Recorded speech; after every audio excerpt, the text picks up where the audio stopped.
Hello everyone and welcome back to the channel. My name is Divine and in today's tutorial I'll be showing us how to go about the caging of a plus size cup for your corset.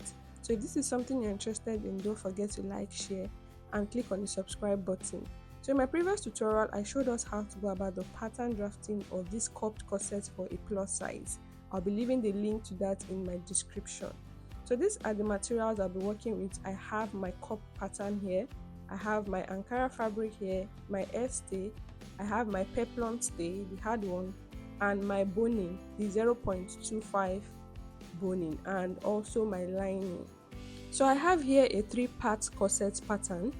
If you want to work with a 3-part corset pattern, you can go ahead and cut your fabric into 3 like so. But I want to be caging this into 2. So I will divide this one into 2, then join it to the lower part. So basically, I'm going to be caging this with 2 parts.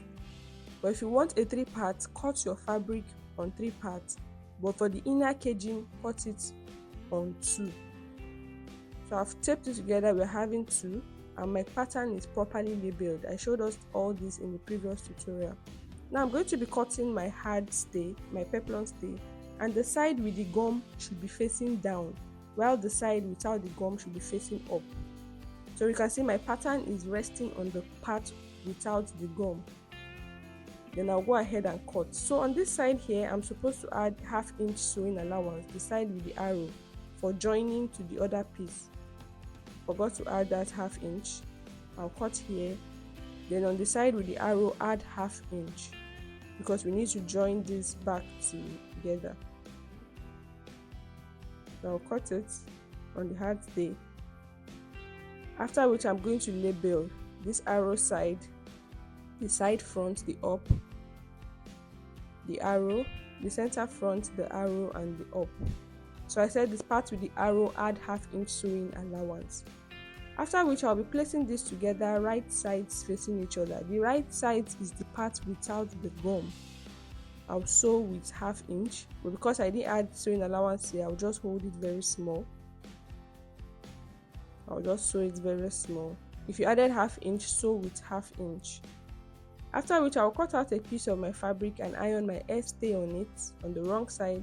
And I've sewn my peplon stay now. I'll turn it over to the right side. And you can see what we're having. You can see the cup is still deep. So when you're sewing, make sure you don't flatten this out. So I've ironed my air stay now on my fabric. I'll go ahead and cut out my pattern, making sure that the right side of this fabric faces up. I'll go ahead and cut, and I'll be adding 1/2 inch seam allowance around this pattern. I'll add seam allowance all around this pattern. Then I'll be cutting my lining. I'll place my fabric on the lining and cut exactly the same thing I'm having.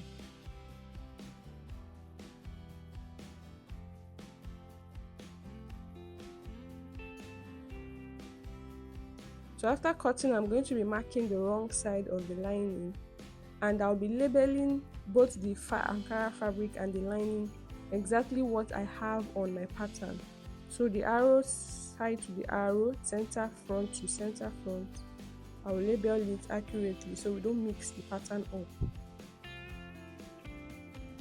After doing that now, I'm going to be sewing this pattern together, making sure the arrow to arrow is facing each other. I'll sew with 1/2 inch. I'll do the same for the lining. The arrow to arrow, I'll sew with 1/2 inch. So now I'm going to be marking out how we're going to cage the cup. Just watch closely how I'm marking this. So I'll mark 1 in the middle. I'll mark 2 on this side. Mark 2 on this other side. Then I'll be marking across this also. So this is how we are going to cage this cup.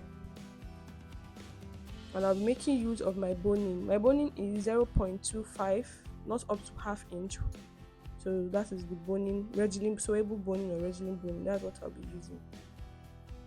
So firstly, I'm going to place my boning on this top part here. I'll go ahead and sew. I'll be placing my boning directly on the mark I made, and I'll be sewing just the upper part of this boning for now. After sewing, I'll cut, and you can see just the upper part alone. Next, I'm going to measure the boning I will use to sew round this lower part.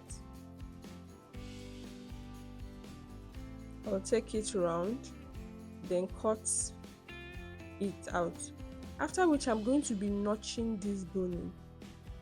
So you be careful at this point not to cut out the boning, just make notches around this boning. Take your time to do this. After which, you can see how flexible this boning has become now. So I'm going to be placing it like so. I'll be sewing the side that I did not notch, and I'll be inserting it underneath this top part here. So put your boning under the first boning you sewed and start sewing. And we are sewing the part I did not notch.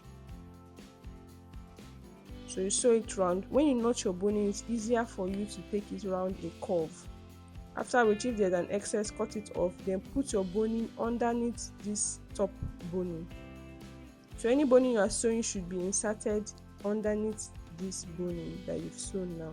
So this is what I'm having.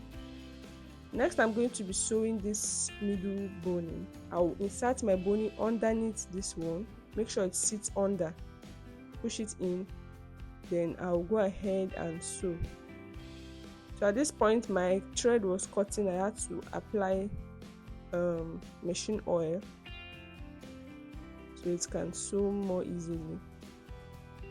Then I'll cut the excess boning and insert it underneath this boning here. I'll go ahead and sew.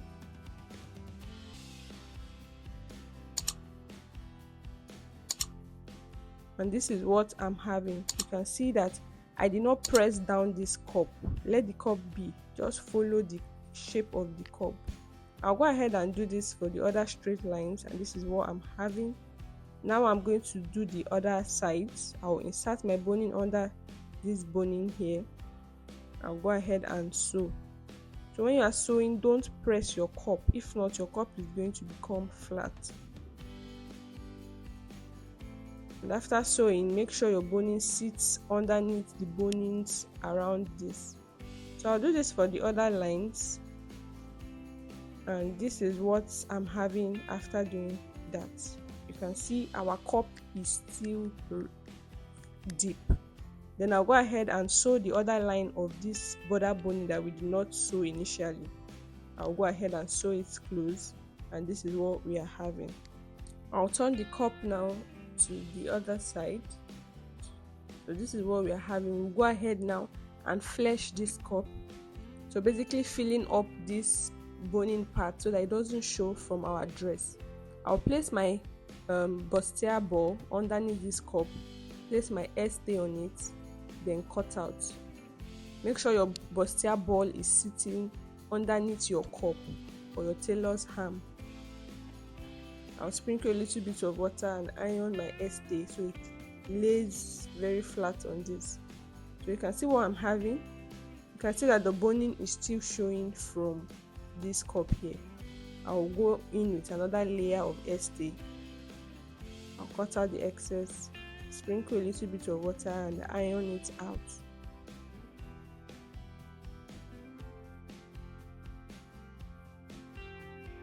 So this is what we're having.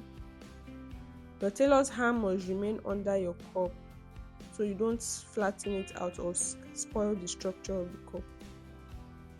And you can see we are just using only stay to fill up this cup. If you use wadding again for someone that is already very busty, it's going to be too much padding. So we're just using stay to fill up this cup. So I'm still having a little bit of lines. The boning lines are still showing a bit. I'll go in with another layer of stay. And this is what I'm having after doing that. You can see how nice this came out. So I used 3 layers of stay. You can use 3, you can use 4.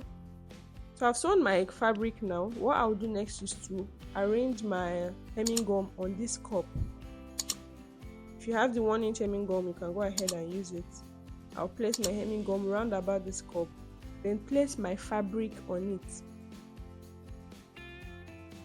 I've sewn my fabric, I've ironed the allowance there. I'll place my fabric on it, then iron it out. I'll sprinkle a little bit of water here and iron out so that the hemming gum melts and gums the fabric to the cup.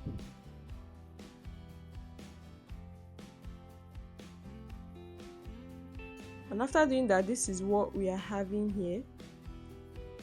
I'll go ahead and trim off this allowance. I'm having a little bit over 1/2 inch. I'll trim off the excess and leave just 1/2 inch. So if you are sewing this to your yoke, you go ahead and sew it to your yoke or the bodies of your corset. But if you are working with any other type, maybe without a yoke, and you want to turn this with your lining, place your lining right sides facing each other, sew the top with 1/2 inch, then turn it over. Then depending on how you want to finish this lower part, you can still go ahead and join this to your bodies or fold the 1/2 inch allowance in and sew at the tip. So depending on the style you are working with, this is how you go about the caging of a plus size cup. So you can see our cup came out nice and it's deep enough to accommodate a big bust. So guys, if you found this tutorial helpful, don't forget to like, share and subscribe to the channel, and I'll see you in my next one. Bye for now.